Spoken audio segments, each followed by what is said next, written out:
oeste americano, a história de uma cidade se confunde com a de uma religião.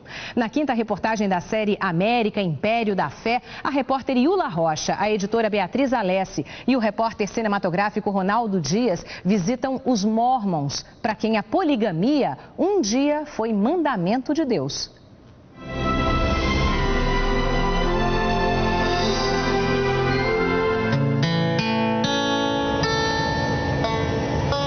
Vista de tirar o fôlego. Do alto, as montanhas rochosas surgem esplendorosas, já cobertas de neve no outono. Estamos chegando a Salt Lake City, a capital de Utah e dos Mormons. A cidade foi fundada no século XIX por pioneiros que vieram para cá em busca de um refúgio onde pudessem praticar a sua fé. Os Mormons se consideram cristãos, mas não cultuam a cruz. Preferem louvar o Cristo vivo que, segundo eles, teria aparecido na América depois da ressurreição. O livro dos Mormons é considerado um segundo testamento de Jesus. Um século e meio depois da fundação da cidade, mais de 60% dos habitantes praticam a religião, também chamada de Igreja de Jesus Cristo dos Santos dos Últimos Dias. Por onde se anda, é impossível desvincular a cidade da religião. Os Mormons são praticamente donos de Salt Lake City. Como a religião se estabeleceu aqui no estado de Utah, a igreja não só abriu a sua sede, como também é proprietária de muitos terrenos, bancos, uma emissora de TV e ajuda a movimentar a indústria do turismo. A Praça do Templo é para os Mormons como o Vaticano para os católicos e recebe 5 milhões de turistas anualmente. O templo em estilo gótico levou 40 anos para ser construído e só pode ser visitado mesmo pelos Mormons com autorização especial. Segundo este brasileiro, uma das maiores autoridades da igreja, não há nenhum mistério nisso. O templo não é um lugar secreto, o templo é um lugar sagrado. Estes recém-casados chegam só até a escadaria. Mesmo na terra, os Mormons têm que merecer entrar na casa de Deus. Para isso, têm que ser virtuosos. Eles não bebem, não fumam e acreditam que o casamento, desde que celebrado no templo, é para toda a eternidade. Por esse motivo, precisam conhecer bem seus antepassados. A Biblioteca de Pesquisa Genealógica, a maior do mundo, é mantida pela igreja. Cerca de 3.000 pessoas passam por aqui diariamente para rastrear o próprio passado. Os documentos são microfilmados e mantidos em caixas fortes escavadas na montanha. Na origem de um trabalho tão minucioso está também a crença de que parentes falecidos podem ser batizados mesmo depois da morte, para alcançarem a salvação. Um dia viveremos todos juntos como uma família no céu, diz o consultor da biblioteca. Aqui na Terra, a união das famílias também está acima de tudo. Nas noites de segunda-feira, elas se reúnem para rezar juntas. Fomos convidados a conhecer um pouco dessa tradição. A caminho do subúrbio, avistamos as capelinhas, onde os Mormons se reúnem aos domingos e onde a entrada é garantida. Na casa dos Nilman, nada menos que 10 crianças nos esperavam, 5 de cada família. A reunião familiar é o ponto alto da semana.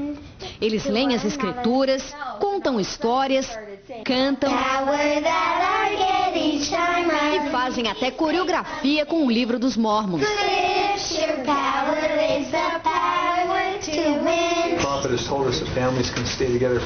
O profeta nos ensinou que essas reuniões são uma maneira de ficarmos juntos para sempre, diz o patriarca. E a educação religiosa continua nos seminários. Pelo menos 2 vezes por semana, os alunos desta escola atravessam a rua para estudar os textos sagrados. Aqui eles decifram cada trecho das escrituras.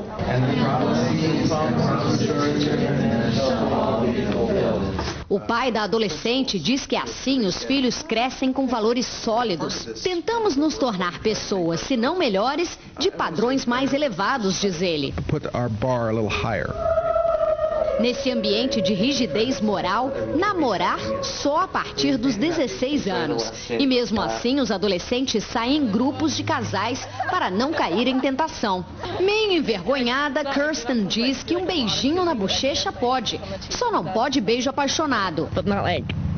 passionate kissing. E sexo, eu pergunto, está fora de cogitação? Yes. Sim, respondem em coro. Sexo só depois do casamento e com uma só pessoa. Diferentemente do que muitos pensam, a poligamia não é mais permitida pela igreja. Pelo contrário, nós acreditamos que o homem deve ter uma só esposa. Mas houve um tempo em que o casamento de um homem com várias mulheres não só era permitido, como encorajado. A lei foi recebida pelo profeta Joseph Smith, o fundador da igreja, como um mandamento de Deus. Décadas depois, o mandamento seria revogado com outra revelação. A prática da poligamia foi abolida pela igreja há mais de 100 anos, mas a imagem continua muito associada aos mormons, que tentam se livrar deste estigma. O que complica ainda mais a situação é o fato de ainda existirem polígamos aqui nos Estados Unidos, mas eles não fazem parte da igreja. Calcula-se que pelo menos 40 mil pessoas pratiquem o chamado casamento plural nos Estados Unidos. O polígamo mais notório é Warren Jeffs, considerado um profeta por seus seguidores. Ele foi preso em agosto, depois de figurar na lista dos 10 mais procurados do FBI. A acusação é de arranjar casamentos forçados para meninas de até 13 anos. Jeffs é o líder de uma seita fundamentalista que prega a poligamia e a submissão da mulher. O assunto é um prato cheio para muita gente. Sucesso na TV americana, o seriado Big Love retrata a vida de Bill, um mormon que, contrariando a determinação da igreja, vive com 3 mulheres.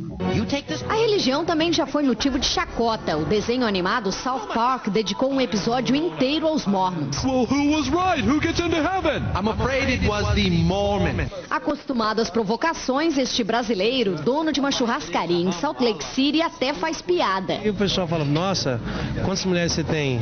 Fala, eu tenho uma, não tô aguentando. Ah, eu tenho 5, coisas assim, né? Alheia à polêmica, a religião já arrebanhou 12 milhões de fiéis em todo o mundo. Ao completarem 19 anos, os adolescentes recebem um chamado da igreja e passam 2 anos fora de casa tentando converter o maior número possível de pessoas. Estou animado só de pensar em servir ao Senhor, diz Josh. Para Tyler, a missão tem um atrativo a mais. Sou meio desajeitado com as meninas, portanto é até melhor eu ficar longe, diz ele. A música também é um poderoso instrumento no caminho da conversão. O coral de 360 vozes que o presidente Ronald Reagan chamou de Coral da América é um dos maiores tesouros da igreja e tem levado a fé mormon aos 4 cantos do mundo. Para um mormon, cantar no coral é a glória suprema, algo como o céu na terra.